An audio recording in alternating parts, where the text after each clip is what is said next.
start the topic. That is the CV writing. The contents of today's lecture are the definition and purpose of a CV, its elements of curriculum vitae, that is the full form of CV. Then there is a sample of curriculum vitae. That's not the sample. You can take a screenshot of that and you have to make your CV on those lines, or even you can just copy it. Okay? So that would be enough for your exam purpose. If you want to change it, that could be changed with the topic given. Like with the question stem उसको हम थोड़ा सा हल्का फुल्का change भी कर सकते हैं, अदरवाइज वो मतलब स्पेसिमेन ये है कि बस एक सैंपल सीवी है, सो उसको आप एज इट इज भी कर सकते हैं, या विद द जॉब डिस्क्रिप्शन जो है जो उसमें होगी आपके क्वेश्चन स्टेम में, उसके हिसाब से हम उसको चेंज भी कर लेंगे. So let's go to the definition and purpose. No, what is a CV? ठीक है, ये है क्या? Curriculum vitae is a Latin expression which means the course of my life. ठीक है, Latin expression है जिसका loosely translated, यानी इसको अगर हम एक क्या आप उसको कहते हैं, एक फंक्शनिंग डेफिनेशन, हम अगर एक फंक्शनल डेफिनेशन ले लें, जिसको हम काम चलाओ एक डेफिनेशन ले लें कि इसका मतलब क्या है, तो इसका मतलब होता है the course of my life. Basically अब सीवी में हम लिखते भी वही चीजें हैं कि whatever we have done regarding the educational qualification, experiences, the skills, the hobbies, interests, and the things like that. हम यही चीजें उसमें लिखते हैं. That is, you can say that is the literal meaning of curriculum vitae. Now, what is the verbal meaning or the purpose of CV? क्या होता है? A CV is an essential part of any job search, not to mention a great way to put all your skills, experience, and qualifications in one place. In fact, a well-written CV could be the difference between getting an interview and not being considered for the interview role. So that is a simple way. If you're writing a professional CV, now you have to just go for the exam and you have to attempt a question. Otherwise, when you are in the practical life and you're going to get a job, so your CV would be the first thing for your potential employer to consider you for the job or to not consider you. Only they just see your CV and they call you for the interview, and they see your CV and they don't call you for the interview. So a good CV is the very first thing that makes your employer think about you. ठीक है, so ये practical life के लिए है कि if you are going for the job search. अभी हम exam के लिए देख रहे हैं, तो उसके लिए हमें बस ये है कि थोड़ा सा हम इसका पर्पस देख लेते हैं.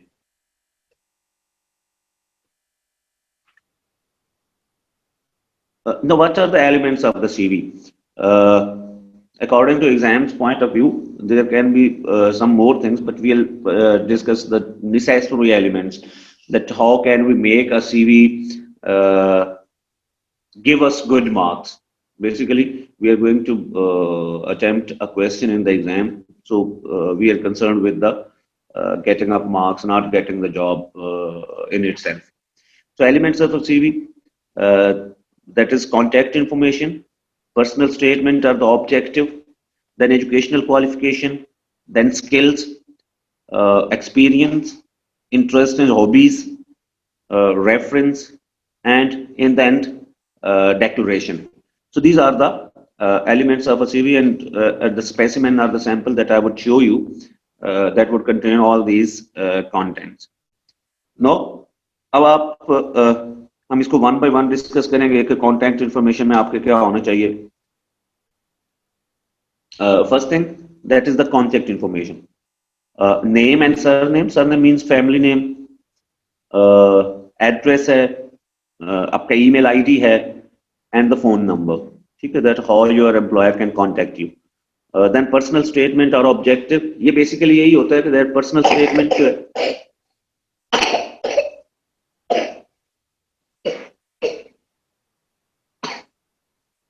every good CV should start with a profile or personal statement at the top to grab recruiters attention, वो जो आपका पोटेंशियल एम्प्लॉयर है, and give them a rounded view of what you have to offer. So here basically you show your intention, you show your potential, you show your interest and hobbies, आप उसके अंदर ही बता देते हैं.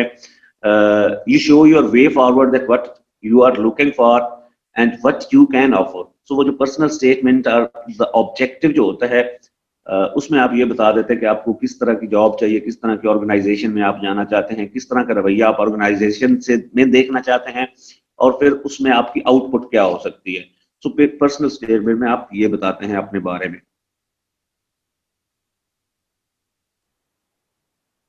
Then there is educational qualification to be written in descending chronicle. ये आपकी educational qualification है जो आपने डिग्रीज हासिल की हैं. अब उसका जो उसमें जरूरी चीज है वो डिसेंडिंग क्रॉनिकल ऑर्डर होता है कि डेट्स के हिसाब से. फॉर एग्जांपल आपने 2019 में कोई डिग्री की है तो वो आप सबसे पहले लिखेंगे. 2016 में की थी तो वो सेकंड नंबर पे आएगी, 2015 में, 2014 में. ठीक है. सो वो डिसेंडिंग क्रॉनिकल ऑर्डर में, यानी टाइम के हिसाब से वो डिसेंडिंग ऑर्डर में आएगी.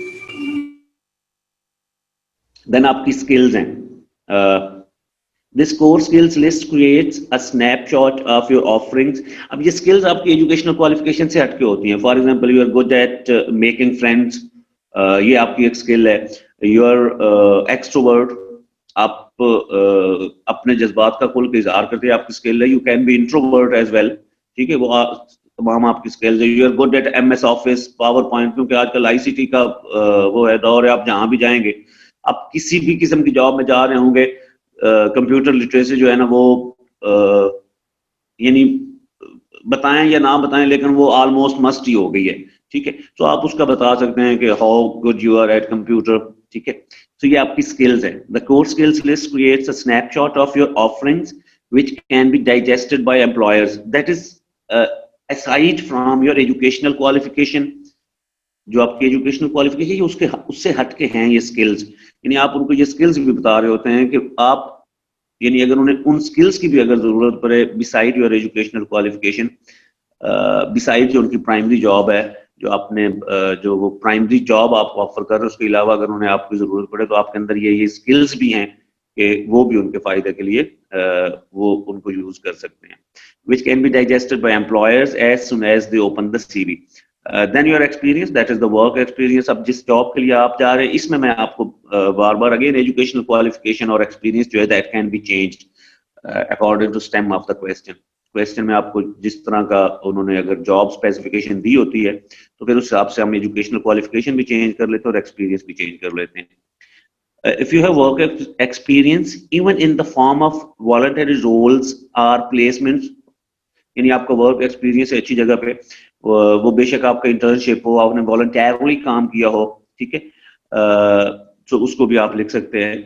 Then be sure to write about them in detail to show readers how you can apply your skills in the workplace. Break roles up into manageable bullets.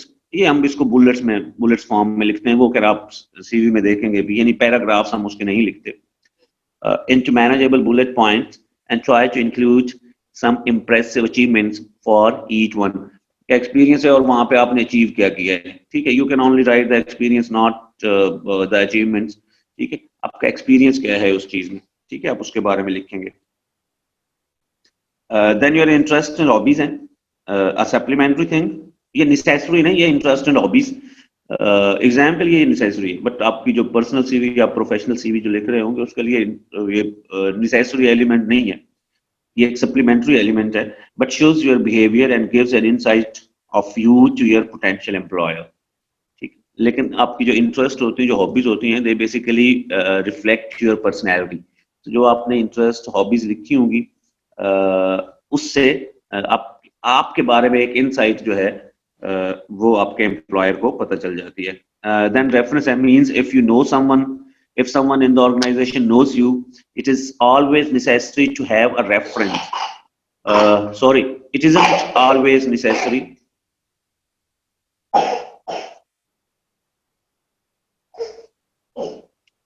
It isn't always necessary to have a reference, but sometimes you are asked to provide. Sometimes वो पूछ लेते हैं, ये practical job के लिए, sometimes आपसे वो पूछ लेते हैं. For example, I went for the job in pesticide company for the marketing. they selected me, but then they asked me that if I knew someone who knew them too, कोई ऐसा शख्स जो मुझे भी जानता हो और जो उनको भी जानता हो, तो उनके हवाले से मीन्स से क्या आप उसको कहते हैं, एक गारंटी के तौर पर वो लेते हैं। अभी तो शायद ऐसा नहीं है, but if you go to the bank in the past for opening of account, they simply ask you to bring a reference, bring a person who had already an account in their bank।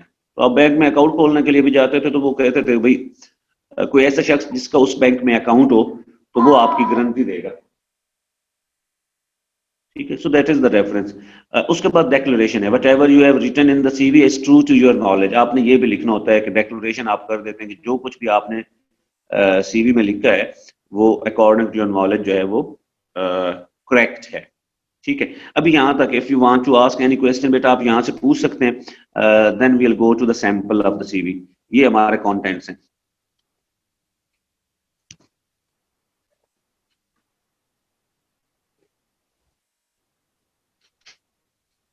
जी बेटा if you have any, ठीक है। We will go to the जो specimen है हमारे पास CV का, हम अभी उस पर चलते हैं।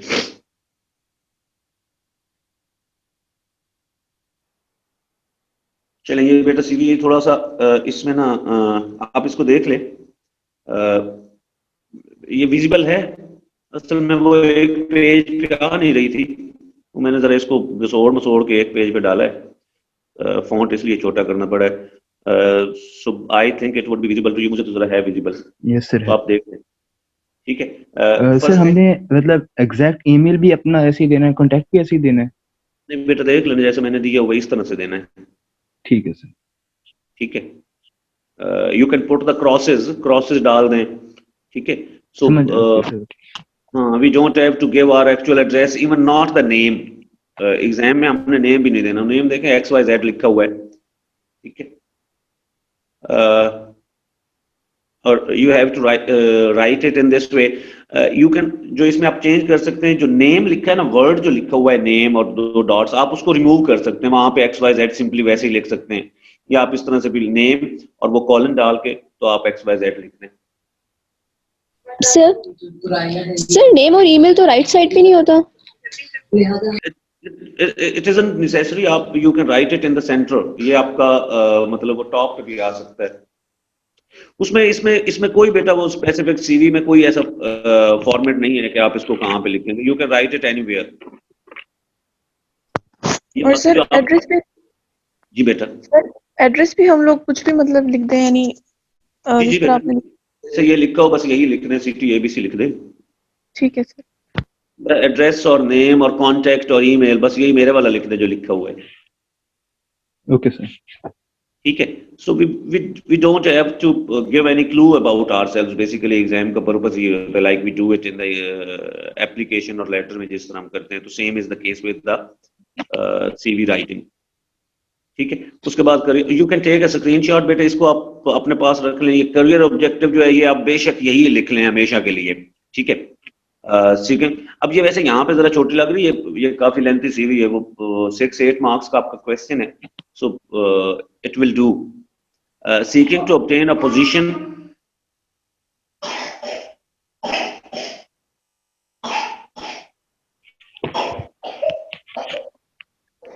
seeking to obtain a position with a company that has a vision and rewards hard work, strong ethics and is open to out of the box thinking। मैंने जरा सिंपलेस्ट जो था ना वो मैंने देखा था, आप इसको you can search the career objectives on internet, आपको बहुत सारे मिल जाएंगे। तो ये मुझे जो जरा मतलब शॉर्टेस्ट और जरा इफेक्टिव मुझे लगा, मैंने वो डाल दिया। You can change it according to your choice, ठीक है, आप इसको चेंज भी कर सकते हैं। Then your educational qualification, no, again I'm telling you that it depends upon the stem of the question. If the question is simple that write a job CV, तो फिर हम इसी तरह लिख देंगे। बट अगर वो कहता है कि राइट अ जॉब CV, अब फॉर एग्जांपल ये वाली CV जो मास कम्युनिकेशन और वो मीडिया स्टडीज और ये चीजें, it means that you are applying for some media job, ठीक है, कोई न्यूज़पेपर की जॉब है, इलेक्ट्रॉनिक और प्रिंट मीडिया में आपको कोई जॉब है वो ऑफर की जा रही है और उसके लिए आपने CV लिखनी है, या there is advertisement about that, तो आपने उसके लिए लिखनी है। वहां पे फॉर एग्जांपल आपको टीचिंग की जॉब कह देता है, तो आपने अपनी degrees according to that, teaching के लिए क्या चाहिए, वो एजुकेशन यानी मास्टर्स इन एजुकेशन चाहिए ना, ठीक है। उसके बाद स्पेसिफिक सब्जेक्ट है, लेक्चरर आपको कहता है, लेक्चरर इंग्लिश कहता है, तो आप यही कह देंगे कि you have done masters in English, ठीक है, और एमफिल इन इंग्लिश, ठीक है। और देन आपकी बीएससी है और ये चीजें हैं। तो जिस तरह की जॉब होगी आप इसको एजुकेशनल क्वालिफिकेशन को उस तरह से चेंज करेंगे, ठीक है। यानी आप लेक्चरर की जॉब के लिए जो आपका वर्क एक्सपीरियंस होगा, फिर वो रेजिडेंट एडिटर और ये वाला वर्क एक्सपीरियंस नहीं होगा, ठीक है, कि आप कहीं न्यूज रिपोर्टर रहे हैं, कहीं एडिटर रहे हैं, फिर वो वाला वर्क, यानी एक्सपीरियंस और एजुकेशनल क्वालिफिकेशन जो है that would keep changing with the demand of the question, जो स्टेम आपका क्वेश्चन स्टेम है उसके हिसाब से वो चेंज करेंगे, ठीक है। तो ये वाली है MSc in mass communication with A grade in the year 2018, ठीक है। ये फ्रॉम द हायर ऑर्डर, ये डिसेंडिंग ऑर्डर में। Then BSc in media studies with A grade in the year 2015, ठीक है। Then third one is intermediate with B grade in the year 2013, metric with A grade in the year 2009. So that is how यानी descending Chronicle order में आप अपनी educational qualification लिखेंगे। उसके बाद आपका एक्सपीरियंस है, यानी आप ये मैंने 2 लिखे एक्सपीरियंस, आप 3 भी लिख सकते हैं, 4 भी लिख सकते हैं, ठीक है। Working in daily the Sun as resident editor, actually it should have to been written in the descending order, इसके साथ डेट होनी चाहिए, तो वो मैं नहीं दे सका, तो आप इसके साथ डेट भी दे सकते हैं, ठीक है। अब ये इसका मतलब वर्किंग का मतलब है कि वो अभी भी काम कर रहा है, टू डेट। फ्रॉम आप इसमें लिख सकते हैं resident editor from 2000 April 2019 to date, कि तब से लेकर अब तक आप ये काम कर रहे हैं, ठीक है। उसके बाद 6 month internship at public relation office of a multinational firm, कोई एक मल्टीनेशनल फर्म है, वहां आपने 6 मंथ इंटर्नशिप की है, यानी वो आपको voluntary, you were not paid for that, ठीक है। So you can write another experience as well. So ये भी आपका डिसेंडिंग ऑर्डर में ही होगा, ठीक है। साथ साथ आप उसके ब्रैकेट में टाइम डाल सकते हैं। Then you have the interest and hobbies, ये मैंने लिखी हैं, you can change the interest and hobbies, you can have a great list of interest and hobbies, ठीक है। क्रिएटिव राइटिंग, कैलीग्राफी, लाइक वो जो हारिस करता रहता है कैलीग्राफी, देन ट्रेवलिंग है, ये आपके इंटरेस्ट एंड हॉबीज है, ठीक है। You can change the interest and hobbies as well.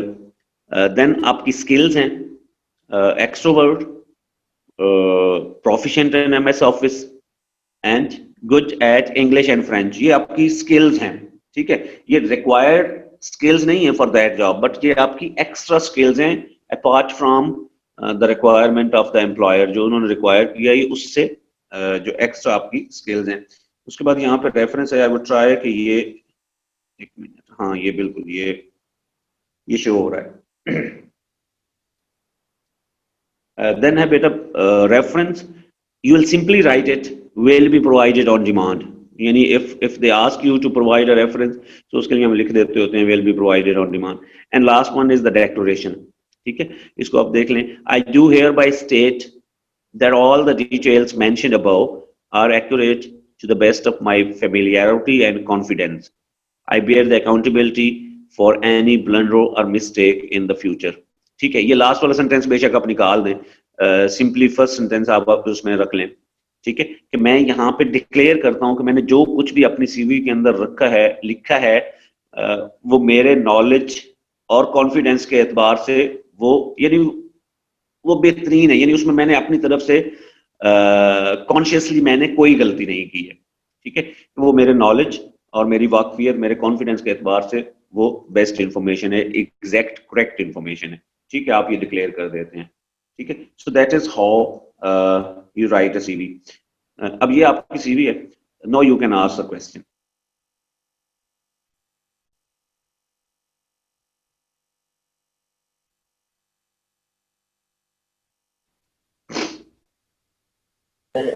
Exam में किस टाइप की अभी मैं सीरीज सीवी आती है? डिस्प्ले रहने दूं आपके सामने, क्या कहते हैं, एक सेकंड जी, एक सेकंड बेटा, एक सेकंड। अभी ये ऊपर तो चला गया, अभी नीचे कैसे आएगा, हाँ ये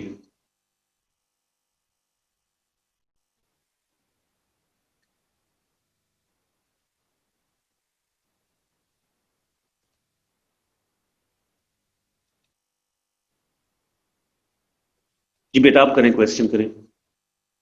वो एग्जाम में किस टाइप की सीरीज ज्यादातर बेटा ये अगेन इट डिपेंड्स कि क्वेश्चन आपका कैसा आता है। अगर तो वो एक सिंपल जॉब सीवी भी कह सकता है कि राइट अ जॉब सीवी, सिर्फ इतना क्वेश्चन भी आ सकता है, ठीक है। अब अ जॉब सीवी तो फिर हम यही वाले लिख देंगे। अब उसको वो स्पेसिफाई कर देता है, write a job CV for the post of a lecturer physics for example, ठीक है। तो इस तरह से भी दे सकता है क्वेश्चन, वो दोनों तरह से आ सकता है। एक सिंपल जॉब सीवी भी कह सकता है और कोई एक स्पेसिफिक भी जॉब सीवी उसके लिए लेक्चर फिजिक्स के लिए दे सकता है। किसी कोई पीआर फर्म है, वहां पे आपको पब्लिक रिलेशन ऑफिस है, वहां पे कोई पब्लिक रिलेशन ऑफिसर के तौर पर आ सकती है, यानी किसी भी किस्म की हो सकती है। What you need to think, आप सिर्फ उसको ये सोच लें कि जो जॉब है उसके लिए रिक्वायरमेंट क्या है, यानी आप जिस जॉब के लिए जा रहे हैं तो उसके लिए आपके पास क्वालिफिकेशन और एक्सपीरियंस क्या होना चाहिए। तो आप उसको चेंज कर सकते हैं। जहां पे एमएससी मास कम्युनिकेशन लिखा है वहां simply you can right it MSc in physics, metaphysics, applied physics, वो लिखना है, फिजिक्स के लेक्चरर के लिए जा रहे हैं, ठीक है। BSc in double math physics, ऐसे ही होता है ना। और बस इंटरमीडिएट और मैट्रिक उसको आप ऐसे ही रहने दें, ठीक है, या एफएससी कर दें, ठीक है। और मैट्रिक विद साइंस उसकी जरूरत नहीं है, मैट्रिक को विद ए ग्रेड लिख दें, ठीक है। सो जिस तरह की जॉब होगी आप उस लिहाज से अपनी जो क्वालिफिकेशन है उसको आप चेंज करते जाएंगे। लेक्चर इन इंग्लिश है तो एमए इंग्लिश कर दें, ठीक है। अब ये तो फॉर एग्जांपल आप एडिटर वगैरह के लिए कहीं जा रहे हैं, सो उसके लिए है, ठीक है। सो जिस तरह की जॉब रिक्वायरमेंट होगी उस तरह की आपने अपनी educational qualification and same with experience, ठीक है, वो जो एक्सपीरियंस है वो भी आपने चेंज कर देना है। फॉर एग्जांपल लेक्चरर फिजिक्स के लिए, for example if you are going for the lecturer physics, you are working in daily the Sun की बजाय working in the sunlight school system, ठीक है। ये भी आप सारा कुछ ऐसे ही फेक लिखना है, the sunlight school system as physics instructor, ठीक है। वो इस तरह से आप इसको चेंज कर सकते हैं। सो दैट इज नॉट स्पेसिफिक कि वो किस किस्म की देगा। वो एक सिंपल सीवी भी दे सकता है, राइट अ जॉब सीवी, और it can be a specified job CV where the job title would be given to.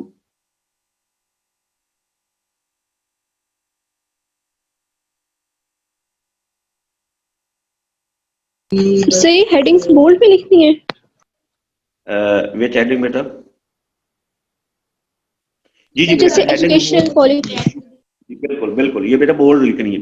You can right them with the marker. वो देखिए ना, उसको आप अपने प्रोमिनेंट करना है कि आप उसमें क्या बताने जा रहे हैं, ठीक है। You can search the CVs on the internet, you can just if you will go to the images, वहां पे कंटेंट्स डिफरेंट होंगे बट तकरीबन यही वाली चीजें होंगी, ठीक है। आप वहां से भी इसको देख सकते हैं। बाकी ये जो है ना, that is enough for our examination purpose, ठीक है। It would give you good marks, I mean, it would give you full marks inshallah. So वो हेडिंग्स हैं जो बोल्ड की हुई, उनको आप हेडिंग्स ही बनाएंगे, इंक्लूडिंग योर नेम। बाकी चीजें जो है, नेम जो है उसको भी आप बोल्ड में लिखेंगे, ठीक है। वो जो एक्स वाई जेड है, नेम और एक्स वाई जेड, उसको भी आप बोल्ड में लिखेंगे। और बाकी चीजें जो हैं लाइक जैसे वो देखें ईमेल है और कॉन्टैक्ट नंबर, ईमेल और कॉन्टैक्ट नंबर वाले जो वर्ड्स हैं, ठीक है, कॉन्टैक्ट नंबर और ईमेल, इसको आप बोर्ड में लिखेंगे। उसके अंदर जो आपका ईमेल आईडी वो आप संभाल कर दें, ठीक है। वो आप पेन से लिख दें और उसको आप मार्कर से लिख दें। यानी जो जो चीजें आपको लगता है कि ये चीजें अहम हैं बताने वाली, उनको आप bold simply you write them with the marker, वो हेडिंग्स होंगी आपकी। जी बेटा, any other question? No sir. ठीक है। सो इट विल डू, ठीक है। ये एक जबरदस्त किस्म की आपकी सीवी हो जाएगी। बस just take a screenshot and बस इसको याद कर ले बेशक आप। उसमें ओके आपका जो चेंज होना है वो आपके सिर्फ आपकी एजुकेशनल क्वालिफिकेशन और एक्सपीरियंस, बाकी चीजें आपकी एज इट इज है उनको। तो कैन आई से थैंक यू?